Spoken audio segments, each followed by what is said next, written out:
المدافع الاوسط الفريق الوطني نايف أكرد. الاكيد انك مع الصديق اللي توجتي معاه بلقب البطوله بغيتوا تدوزوا اكبر وقت ممكن مع بعضياتكم، ولكن نسولوك على الماتش.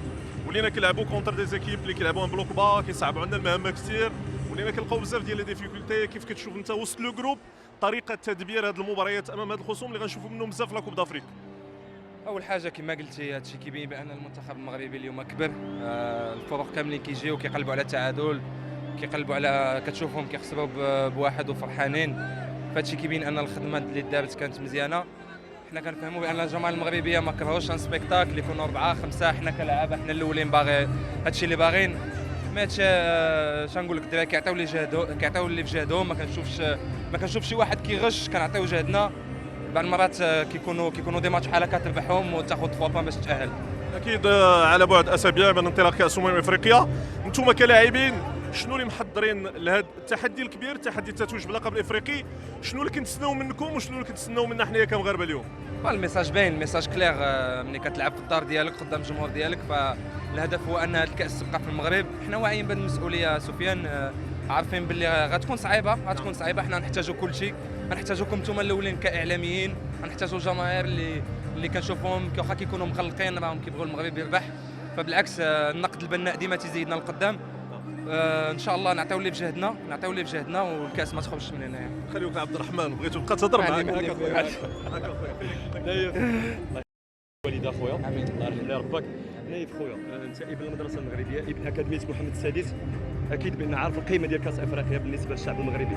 بغيت نعرف واش مستودع الملابس خصوصا اللاعبين ابناء المجر واش عارفين حجم ثقل المسؤوليه اللي على الظهر ديالهم، واش حاسين بان الجمهور المغربي الشعب المغربي محتاج هذا الكاس لدرجه انه يعني ولا تيحلم بهذا الكاس خصوصا تنظف في البلاد ديالنا.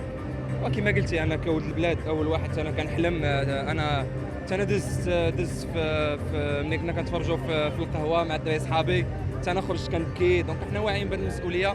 الدراري تا هما شنقول لك، هاد الجينيراسيون هذه كيبغيو بلادهم، لا من المدرب لا من الستاف لا من الدراري الصغار اللي يلاه بداو معنا.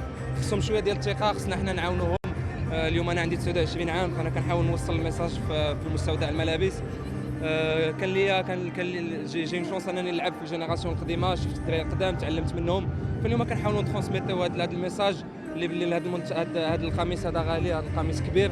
فهما واعيين عبد الرحمن. خصنا كما قلتي يد وحده. شفنا في كاس العالم، ما كيعجبنيش نهضر على الباسي، ولكن كاس العالم ما كناش حنا بوحدنا كلاعبه.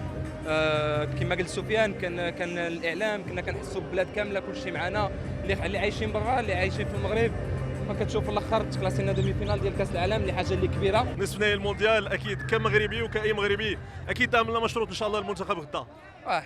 حنا كما قلتي فيما كيلعب المنتخب، حنا موراهم. كل التشجيع عليهم ان شاء الله، ويعطيو اللي عندهم. حنا مفتخرين بهم، يوقع اللي وقع ان شاء الله يديروا شي حاجه كبيره. تبارك الله عليك نايف، بون كوراج خويا، الله يوفق. كان معنا نايف أكرد، وليد الركراكي، ولي الحديثي، بقيه في البلاطو بهذه اللقطه الجميله ديال